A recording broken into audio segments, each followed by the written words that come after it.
পিছনের লোক আপনারা কথা বলতেছেন না যে? আপনারা কি আমার কথা বুঝতে পারছেন? আপনারা কি ভালো আছেন? এটা কি 2023 সাল না 24 সাল?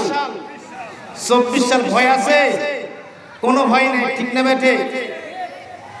দক্ষিণ সন্তলা হাফিজে মাদ্রাসা ইতিকানোর উন্নয়ন কল্পে আজকের এই বিরাট তাফসীর কোরআন মাহফিলের সম্মানিত সভাপতি, প্রধান অতিথি সহ বিভিন্ন দিক থেকে ছুটে আসা আমার প্রাণ প্রিয় যুবক ভাইয়েরা, বাবার সমবয়সী মুরব্বিয়ান কেরাম ও আদরের ছোট ছোট সোনামণিরা, পর্দার আলে সতী সাধবী সর্বগুণে গুণান্বিত আমার মা বোনেরা, মহা আল্লাহ রাব্বুল আলামিনের দরবারে শুকরিয়া আদায় করি যে আল্লাহ পাক আজকে এই জান্নাতের বাগানে, জান্নাতের ময়দানে আপনাদেরকে এবং আমাকে এখানে আসিয়ে আমাকে দুটো কথা বলার সুযোগ করে দিলেন।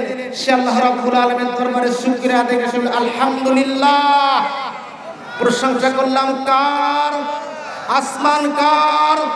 জমিন কার? আমরা কার? কথা হবে কার? আইন চলবে কার? রাজি আছেন তো আমার ভাইয়েরা? শুকরিয়া আদায় করলাম আল্লাহ রাব্বুল আলামিন, ঠিক না বেঠে? স্যার আল্লাহ রাব্বুল আলামিন ডাকতে বলতেছে, নবী গো, আমি শুধু সারা পৃথিবীর জন্য রব্বুল মুসলিমিন নই, আমি হচ্ছে রব্বুল আলামিন। আমি হচ্ছে সারা বিশ্ব জগতের জন্য রব। এবং শুধু মুসলমানদের জন্য রব নই, সারা বিশ্বের যাহা কিছু সৃষ্টি করেছি, আসমানে বলেন, জমিনে বলেন এবং সাগরের নিচে বলেন, যা কিছু সৃষ্টি করেছি সবারই জন্য আমি রব। আমি সৃষ্টি করেছি, সৃষ্টিকর্তা কে? তাহলে আসমান কার? জমিন কার? কথা হবে কার? আমার বন্ধুগণ বিশ্বাস করেন যে আল্লাহ রাব্বুল আলামিন কোরআন নাযিল করেছেন, সেই কোরআনের কথা বলতে গিয়ে যারা বাধা দিবে, যারা হুঙ্কার দিবে, আপনি নিশ্চয়ই মনে করবেন আবু জাহেলের পাঁচ আল্লাহ করেন, ঠিক কি না? তাহলে আমরা কোরআনের কথা বলার জন্য এখানে এসেছি। আপনারা কি এখানে মুসলমান না? আমরা কি মুসলমান না? আমরা তো ঈমানদার, ঠিক না?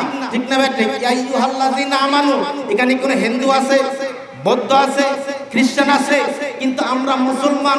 সবাই চাই কি চাই না? বাংলাদেশে কোরআন সুন্নতের দেশ চালু চাই কি চাই না? সবাই চাই। কিন্তু বন্ধুগণ, যারা বলে আমরা মুসলমান, আমরা 5 ওয়াক্ত নামাজ পড়ি, কোরআনের কথা বললে তাদের গায়ে লাগে, কোরআনের আইন চালু করলে তাদের সমস্যা হয়, নিশ্চয়ই মনে করবেন কোরআন বিরোধী করেন, ঠিক কি না? তাহলে আপনিও কালেমা পড়েছেন, আমিও কালেমা পড়েছি। আপনি যে মসজিদে নামাজ পড়েন, আমিও সেই মসজিদে নামাজ পড়ি। আপনি যে কোরআন পড়েন, আমিও সেই কোরআন পড়ি। কিন্তু সেই দেশে, বাংলাদেশে কোরআন আইন চালু হবে, এটা খুশি হওয়ার কথা, ঠিক কিনা? আপনারা সবাই খুশি হব, কিন্তু যারা খুশি হবে না, আপনারা মনে করেন তারা কোন দল? আমার ভাইয়েরা, আল্লাহ রাব্বুল আলামিন ডাকতে বলতে, বন্ধু, আমি সারা জাহানের জন্য রব্বুল মুসলিমিন নই, আমি হচ্ছে রব্বুল আলামিন। নবী গো, তোমাকে শুধু বাংলাদেশের জন্য রহমত বানাই নাই, সারা বিশ্ব জগতের জন্য আমি আল্লাহ রাব্বুল আলামিন রহমত তোমাকে বানিয়েছি। ও নবী গো, যারা এই পৃথিবীর বুকে তোমার উপরে যে কিতাব নাজিল করেছি, নবী গো, সেই কিতাব দিয়ে যারা দেশ চালাবে, সেই কিতাব দিয়ে নিজের পরিবার চালাবে, নবী গো, তাদেরকে জানিয়ে দাও, ফামান তাবিয়া হুদাইয়া ফালা খাউফুন আলাইহিম ওয়ালা হুম ইয়াহজানুন। তাদের কোনো চিন্তা নেই, তাদের কোনো ভয় নেই, ঠিক কি না? কেবলমাত্র একটা দল, কেবলমাত্র ওই দল, কোরআন বিরোধী, কোরআনের বিপক্ষে যারা চলে, তারাই কেবল বাংলার জমিনে কোরআন সুন্নাহর আইন মানতে চায় না, ঠিক কি না? কথা বলেন, ঠিক কি না? আমার ভাইয়েরা, আজকে দেখেন 80 বছর বয়স হয়ে গেছে, ক্ষমতার লোভে লোভ করিয়ে 80 বছর পার হওয়ার পরও ক্ষমতার লোভ যার থাকে, এ ফ্রাউনের শয়তান, ঠিক কি না? কারণ এরা কোনো মরণ ভয় করে না, এরা ক্ষমতা চায়, এরা ক্ষমতা চায়, মৃত্যুকে ভয় করে, ঠিক কি না? যদি মৃত্যুকে ভয় করতো, তাহলে কখন আবার চট করে আসতে চাইতো না, কি আবার আসতে চাইতো? এই জন্যই বলেন, ও ববু আইসো সাফ কইরা আয়না ঘর তোমার জন্য রাখছি গো সাজাইয়া, বলেন না ববু আইসো সর কইরা, আয়না ঘর তোমার জন্য রাখছি গো সাজাইয়া। ও আমরা রিসিপশনে পয়সা আছি, ও আমরা রিসিপশনে পয়সা আছি, জুতোর মালা লইয়া, আয়না ঘর তোমার জন্য রাখছি গো সাজাইয়া। ঠিক কিনা আমার বন্ধুগণ? বিশ্বাস করেন বাংলার জমিনে নয় সারা বিশ্বের বুকে ইতিহাস সাক্ষী দেয়, এই পৃথিবীর বুকে সর্বপ্রথম নমরুদ থেকে শুরু করে, নমরুদ চাইছিল ইসলামকে ধ্বংস করব, বন্ধুগণ নমরুদ ইসলামকে ধ্বংস করতে পারে নাই। ইব্রাহিম আলাইহিস সালামের ইসলাম ঠিকই আছে, এরপরে ফিরআউন বলছিল ইসলামকে ধ্বংস করব, মুসার ইসলাম ঠিকই আছে, এরপর আবু জেহেল চিন্তা করেছে ইসলামকে ধ্বংস করে দেব, মুহাম্মাদের ইসলাম ঠিকই আছে। আজও বাংলার জমিনে ইসলামকে ধ্বংস করতে চায়, তা ধ্বংস হয়ে গেছে। ইসলাম ছিল, ইসলাম থাকবে, ঠিক কি না? আমরা কি ইসলাম চাই? আমরা কি ইসলাম চাই? কোরআনের পক্ষে কারা থাকতে চান? এই কোরআনের পক্ষে থাকতে গিয়ে আবার যদি বাংলার জমিনে তাজা রক্ত যে জমিনে ঢেলে দেওয়ার লাগে, কারা কোরআনের জন্য, ইসলামের জন্য, আল্লাহর দ্বীনের জন্য, আল্লাহর প্রতিষ্ঠা করার জন্য জীবন যন্ত্র প্রস্তুত, দুহাত তুলে দেখান, আল্লাহ রাব্বুল কবুল করে। লিল্লাহি তাকবীর। হলো না ভাই? মাইকও হয়নি, আপনারাও মনে হচ্ছে না? আমার ভাইয়েরা এখনো কি ভয় আছে? যদি ধরে নিয়ে যায় সবাইকে, সবাই আমার জন্য যেতে চাই, ঠিক কিনা? আজকে একজন আওয়ামী লীগ দাঁড়িয়ে বলেন হুজুর রাজনীতি করতেছেন, আপনার মাইককে নেব, আল্লাহর কসম করে বলছি এই সন্ত্রাস থেকে জুতোর মালা দিয়ে ভারতের জমিনে কদর করা, ঠিক কিনা? আমার ভাইয়েরা আপনি মুদি বাংলা জমিন নিয়ে মাথা ঘামাবেন না, ইসলামকে নিয়ে মাথা ঘামাবেন না। এই বাংলাদেশ ইসলামের দেশ, ইসলাম থাকবে, টুপিওয়ালা থাকবে, আপনি বাংলাদেশে মাথা ঘামাবেন, ঠিক কিনা? এই বাংলা জমিনে যদি মুসলমান যদি না পায়, আল্লাহ রাব্বুল আলামিন তোমাকে ছাড়বে না, ঠিক কিনা? আমার ভাইয়েরা আল্লাহ রাব্বুল আলামিন ছাড় দেয়, ছেড়ে দেয় না। শেষ করে আমার ভাইয়েরা তারা আসুন, তাহলে যারা কোরআনের দাওয়াত দেয়, অর্থাৎ এই যুগে যুগে ইসলামের দ্বারায় দাওয়াত, তাদেরকে মারছে, ধরছে, কাটছে, জেলের ভিতরে রাখছে। শেষে আপনার আমার নবীজি কেউ এরা ছাড় দিল না। যখন উমর রাদিয়াল্লাহু তাআলা আনহু ইসলাম গ্রহণ করলেন, গ্রহণ করার পরে আবু জাহেলের মাথা খারাপ হয়ে গেল। ব্যাপার কি রে, উমরকে মুহাম্মদকে মারার জন্য পাঠিয়ে দিলাম, আর সেই উমর ফিরিয়ে আমাদের বিরুদ্ধে কথা বলে, এটা তো হবে না। কি করতে হবে? সমস্ত তার চেলাচামুন্ডারকে ডাকলো, মিটিং করলো, এই আবরাহা আসো, বড় বড় মাথাদেরকে নিয়ে মিটিং করলো, মুহাম্মদকে কেমনে হত্যা করা যায়। যতক্ষণ পর্যন্ত মুহাম্মদকে হত্যা করা হবে না, ততক্ষণ পর্যন্ত আমাদের রাজনৈতিক কার্যক্রম কি বন্ধ, যতক্ষণ রাজনৈতিক কার্যক্রম কি চালানো যাবে না। এরা সব সময় মুসলমানদেরকে ভয় করত, সব সময় কি করত? মুসলমানদেরকে ভয় করত। আমার ভাইরা ততরূপ শেখ হাসিনা চিন্তা করলো, এই মৌলবাদকে বাংলার জন্য উৎখাত না করলে আমাদের কার্যক্রম ঠিক করা যাবে না। আমাদের ক্ষমতা টিকাতে হলে সর্বপ্রথম বাংলার জমিনে ইসলামী দলকে নিষিদ্ধ করতে হবে, ঠিক কিনা? আমার ভাইরা আবু জেহেল ডাকলো, কই ওবাইদুল কাদের আসো, কোথায় আবুল আহাব আসো, আজকে মিটিং হবে, ইসলামকে দুনিয়ার জমি থেকে তুলিয়ে দেব। নাউজুবিল্লাহ। আমার ভাইরা বাদশা আবরাহা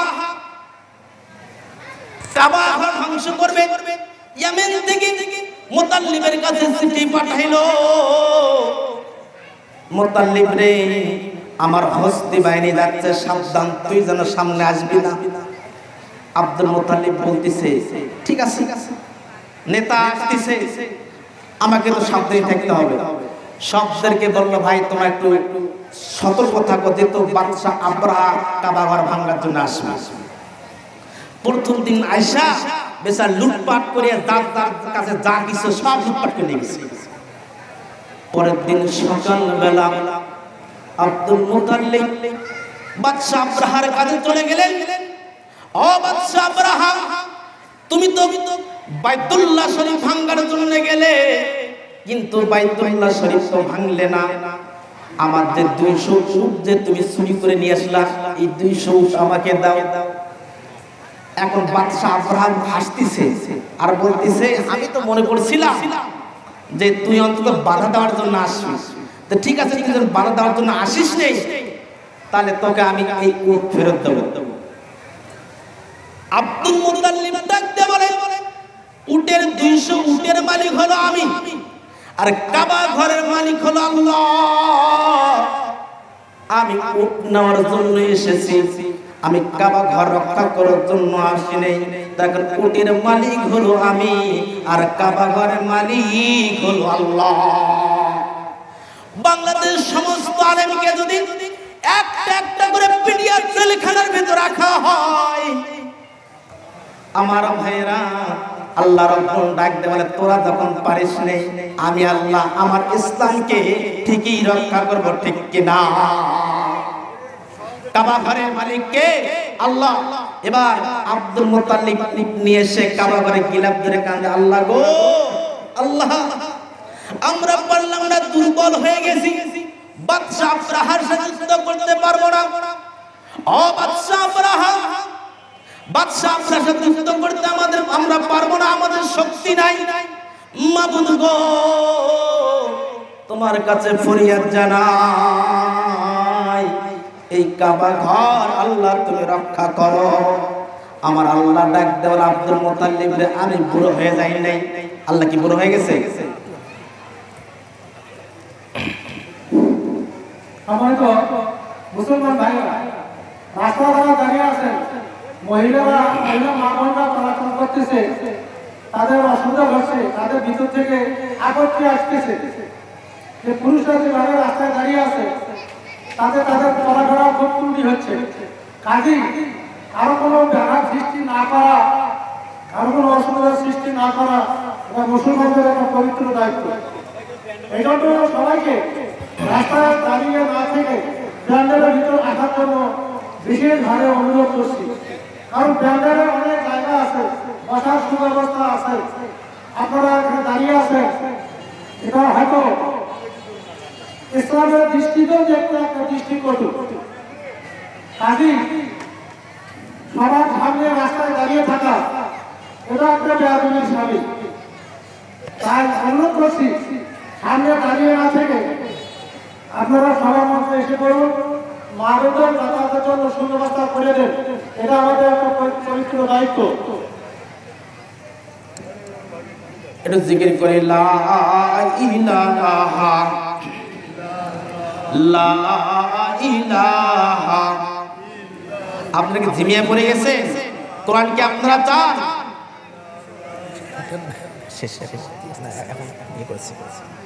তাহলে আপনারা কি কোরআন চান? কোরআন কি ভালোবাসেন? কারা কারা কোরআনকে ভালোবাসেন দুহাত বলে আল্লাহ রাব্বুল কবুল করেন। লিল্লাহে তাকবীর, লিল্লাহে তাকবীর। কোরআন হাদিসের আলো সংসদে যুদ্ধ। আমরা তো কম বেশি সবাই কোরআন তো পড়ি, ঠিক না?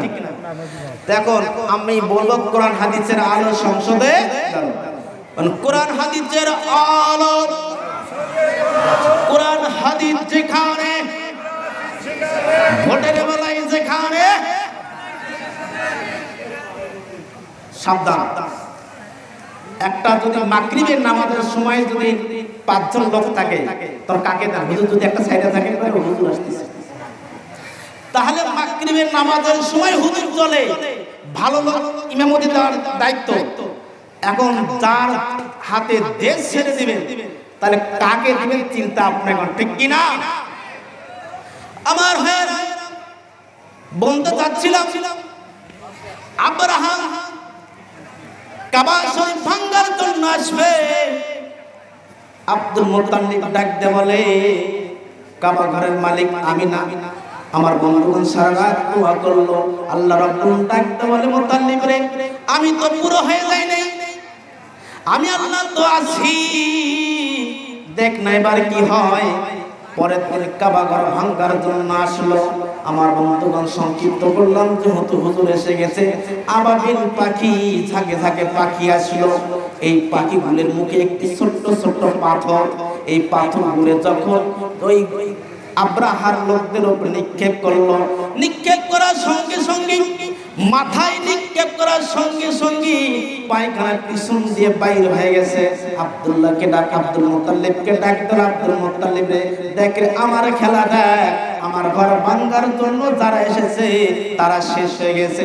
তদ্রূপ বাংলার জমিনে নয় আর সারা বিশ্বে ইসলামকে ধ্বংস করার জন্য যা লাগবে তারা ওই ধ্বংস করে, ঠিক কিনা আমার ভাইয়েরা? আসুন বিশ্ব নবী সাল্লাল্লাহু আলাইহি সাল্লামকে রহমত স্বরূপ গ্রহণ করুন। ওয়া মা আরসালনাকা ইল্লা রাহমাতাল লিল আলামিন। আল্লাহু আকবার বলেন। আমার ভাইয়েরা, আল্লাহর নবীজি যখন কালিমার দাওয়াত দেওয়ার জন্য বার হলেন, আমার বন্ধুগণ ভাইজান রে, এবার আবু জেহেল মিটিং করলো, মুহাম্মদকে আমরা যদি তাকে না মারতে পারি তাহলে আমাদের রাজত্ব থাকবে না, আমাদের ক্ষমতা থাকবে না। আগে সর্বপ্রথম মুহাম্মদকে আগে মারতে হবে, কৌশল অবলম্বন করতে হবে, কৌশল অবলম্বন করিয়ে মুহাম্মদকে ধ্বংস করতে হবে। কেমন করিয়ে, কোন কৌশলে মুহাম্মদকে মারবো? আমার বন্ধুগণ কিতাবের লেখক লেখে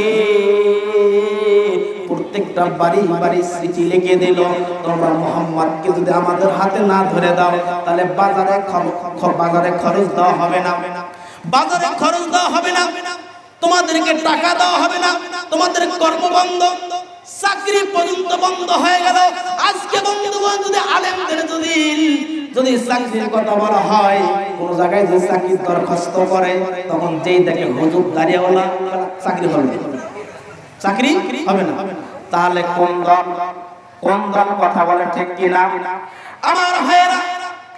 তখন এইবার মুহাম্মদ রাসূলুল্লাহ সাল্লাল্লাহু আলাইহি ওয়াসাল্লামকে মারার জন্য ষড়যন্ত্র করলো। চিঠি এবার প্রত্যেকটা ঘরে ঘরে পৌঁছে দিল, মুহাম্মদকে যদি তোমরা না ধরে দাও তাহলে আমরা তোমাদের খানা থেকে বঞ্চিত করব, বাজারে খরচ দেব না, তোমাদের চাকরি চলে যাবে। এই রকম করে চিঠি যখন পৌঁছে দেওয়া হলো, একদিন নয়, দুই দিন নয়, এক সপ্তাহ পর্যন্ত যখন চলে যায়, বিশ্বনবী সাল্লাল্লাহু আলাইহি সাল্লাম ডুকরে ডুকরে কান্দে। সাহাবীদেরকে এখন কি করব?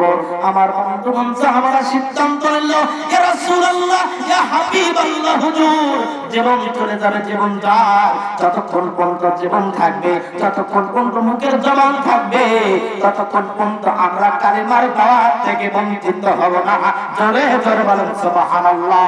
তদ্র বাংলা জমিনে সমস্ত আলেমদেরকে যদি এক এক করে জেলে ফেলে রাখা হয়, আমার মতো সেলিমকে যদি রাখা হয় একাই, আমার বন্ধুগণ কোরআনের পক্ষে কথা বলতে গিয়ে যদি আমি শহীদ হয়ে যাই, কোরআন বুকে দিয়ে শহীদ হয়ে যাব, এরপর বাতিলদের কাছে মাথা নত করব না, ঠিক কিনা? নারে তাকবীর!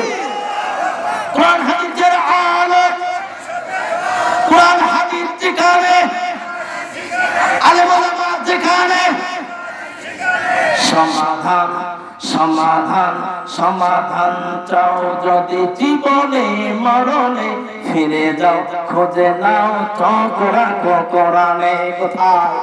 আমার বন্ধুরা কেন গজলটা বললাম তার ইতিহাস। এই বন্ধুগণ, মা বোনেরা যারা আসছেন, যারা ফেসবুক চালান, আজ কি বলবো? আজকে আমাদের দেশের পুরের এক ভাই এক মেয়েকে সম্পর্ক করে, এটা বলে শেষ করবো, একটা সমস্যা হচ্ছে, সম্পর্ক করে যারা ফেসবুক চালান।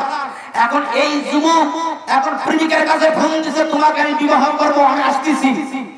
এই মেয়ে আরেক গার্লফ্রেন্ডকে নিয়ে অস্ত্র নিয়ে রেডি, যে আসার সঙ্গে ওকে শেষ করতে হবে, আমি তোমার সঙ্গে পালিয়ে যাবো। কত বড় বেয়াদব! এই যুবকরা শিক্ষা নাও। এই শেরপুরের যুবক বাড়ি থেকে বের হয়ে গেছে পিতামাতাকে না জানিয়ে, এবার প্রেমিকার কাছে চলে গেছে, যায় দেখে আরেক প্রেমিকা গার্লফ্রেন্ড নিয়ে জোরে ধরে আছে। এই তো বালাসির ঘাট। দুঃখ হয় কলেজের ছাত্রীরা, লজ্জা করা উচিত।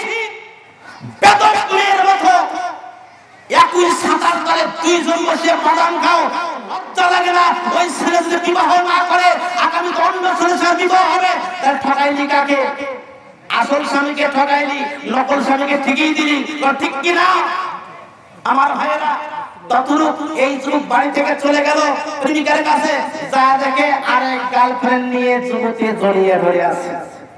মাথা খারাপ, যুবক চিন্তার মধ্যে পড়ে গেল, আমার চোখের সামনে আমার প্রেমিকাকে নিয়ে ধরিয়ে আছে, সহ্য করব না। চিন্তা করলো মনে হয় আমাকে হেল্প করবে। এই সঙ্গে সঙ্গে যখন যুবক থেকে গেছে, যাওয়ার সঙ্গে চাকু দিয়ে মেরে দিছে। আরে যুবক, চিন্তা করা উচিত। তোর বয়স হয়ে গেছে, পিতা যদি জন্ম নিতে পারে, লেখাপড়া করতে পারে, চাকরির ব্যবস্থা করতে পারে, বিবাহের ব্যবস্থা করতে পারে কি পারে না? আমার ভাইরা, বিশ্বনবী সাল্লাল্লাহু আলাইহি সাল্লাম শেষ পর্যন্ত কালিমার দাওয়াত শুরু করে দিলেন। আবু জাহেল বলল, যতক্ষণ পর্যন্ত মুহাম্মদকে না ধরে দেবে ততক্ষণ পর্যন্ত আমরা ক্ষান্ত হব না। এইবার আল্লাহ নবী সাল্লাল্লাহু আলাইহি সাল্লাম সাহাবীদেরকে নিয়ে গুহার ভিতরে চলে গেল। ভাই গো, একদিন নয়, 2 দিন নয়, 3টি বছর কারাগারের ভিতরে থাকলো।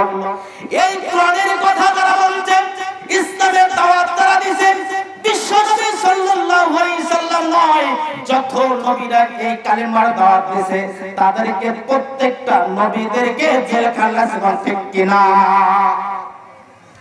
নবীকে জেলখানার ভিতরে রাখলো। রাখার পরে চিন্তা করতেছে, 1 মাস যায়, 2 মাস যায়, এরকম 3টি বছর যখন চলে গেল, যাওয়ার পরে এইবার 2 জন যুবক সিদ্ধান্ত নিল। কিতাবের লেখক লেখে জওয়াহির আর আমিরি, এই 2 জন লোক খানায় কামা চলে আসলো। ডাক দেওয়ালে, বন্ধুরে, আমরা বাড়িতে সুন্দর সুন্দর খানা খাবো, আর আমার পাশের ভাই মুহাম্মদ নাকে মারা যাবে, এটা হইতে পারে না। কিতাবের লেখক লেখে আক্কাস সাহাবী রাদিয়াল্লাহু তাআলা আনহু খিদার যন্ত্রণা সহ্য করতে পারে না। আল্লাহ নবীজি ডাকতে বলে, আক্কাস সাহাবী রে, তোমার চোখ দিয়ে ঝরঝর করে পানি পড়ে, এ আক্কাস সাহাবী, কথা বলো না কেন, কারণ কি? আক্কাস সাহাবী ডাকতে, ইয়া রাসূলুল্লাহ, ইয়া হাবিবাল্লাহ, হুজুর 1 সপ্তাহ হলো তো আমার পেটে কোনো খাবার নাই। নবীজির 2 চোখ দিয়ে ঝরঝর করে পানি পড়ে, আক্কাস সাহাবী হাঁটতে পারে না, শুধু পড়ে যায়। নবীজি একটু সামনে যাবে, নবীজি উপরে যায়। 2 জন জড়াজড়ি ধরিয়া আমার বন্ধুগণ আক্কাস সাহাবী রাসূলকে এবার যখন জড়িয়ে ধরে বলল, ইয়া রাসূলুল্লাহ, ইয়া হাবিবাল্লাহ, হুজুর গো, ক্ষুধার যন্ত্রণা সহ্য হয় না, হুজুর কি করি গো? শেষ পর্যন্ত আপনার আমার নবী সাল্লাল্লাহু আলাইহি সাল্লাম গাছের পাতা খায়া জীবন চালাইছে। এরপর কোরআন থেকে, ইসলাম থেকে 1 চুল দূরে সরে যায় না। আমার ভাইয়েরা, সময় যেহেতু স্মৃতি এসে গেছে, বিদায় দেওয়ার স্মৃতি এসে গেছে। আমার যদি এটি জীবনের ওয়াজ শেষ হয়, আপনারা ক্ষমা করে দেবেন। ভালো লাগলে এই গুনাহগার বান্দাকে রাখবেন, ইনশাআল্লাহ আপনাদের মাঝে আলোচনা করে যাব। যে আলোচনাটা সূত্র নিয়েছিলাম ভাইরে, শেষ করতে পারলাম না। ভাই গো, শেষ পর্যন্ত একটা কথা বলে যায়, এই কাফেররা মুসলমানদের কথা হুজুরদেরকে ছায় নাই, তত কোরআন বিরোধী আবু জাহেল মার্কার দল আজ হুজুরকে ছাড়বে না, হুজুরকে ছাড়বে না, ঠিক কিনা? এই জন্য সাবধান হয়ে যায়। এই বাংলার জমিনে কোরআন সুন্দর আইন চালু হোক, আপনার চান কি চান না? আপনার চান কি চান না? কারা কারা কোরআনের পক্ষে থাকতে চান, কারা কারা কোরআন দিয়ে এই দেশ চলুক, কারা কারা কোরআনের পক্ষে থাকতে চান, কোরআন দিয়ে জীবন দিয়ে শহীদ হতে চান, এই কোরআনের সামনে শপথ নেন। আল্লাহ রাব্বুল কবুল করো। আল্লাহ রাব্বুল না করো, আগামীকাল মারা যাবেন। মারা যাওয়ার পরে আল্লাহ রাব্বুল প্রশ্ন করে, এ সলমতি, তুমি কি নিয়ে এসেছো? তখন আল্লাহর কাছে বলতে পারবেন, মাবুদ গো, ৬৪ বছরের জীবনে আমি কিছু তো করতে পারিনি আল্লাহ, তবে আল্লাহ গো, সে জীবনে একটা দক্ষিণ সন্তরা মাহফিল হয়েছিল, ওই মাহফিলে আমি ওয়াদা করেছি যেই কোরআনের আইন প্রতিষ্ঠা করার জন্য নবীরা সাহাবীরা জীবন দিয়ে শহীদ হয়ে গেছে, আল্লাহ সেই পক্ষে আমি হাত তুলে একটা তাকবীর দিয়েছি, আল্লাহু আকবার বলে। আল্লাহ এটাই শুধু আপনার দরবারে নিয়ে এসেছি। আল্লাহ রাব্বুল আলামিন যদি এর কারণে ক্ষমা করে দিতে পারে কি পারে না, পারে কি পারে না, এই জন্য যুবক দাদারা আপনারা সিদ্ধান্ত নেন, একটা তাকবীর দিয়ে মাহফিল থেকে আমি বিদায় হতে চাই। আপনারা কি রাজি আছেন? রাজি আছেন? হাত তো রাজি আছেন? তাকবীর দিতে চান? দিবেন তো? ছাকা দেন, ছাকা দেন, সাবধান। নারে তাকবীর।